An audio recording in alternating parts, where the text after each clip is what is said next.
Dodge Ram, front end noise, clicking diagnosis.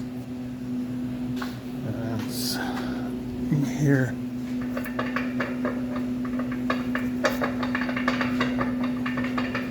And it's clearly that axle right there is broken.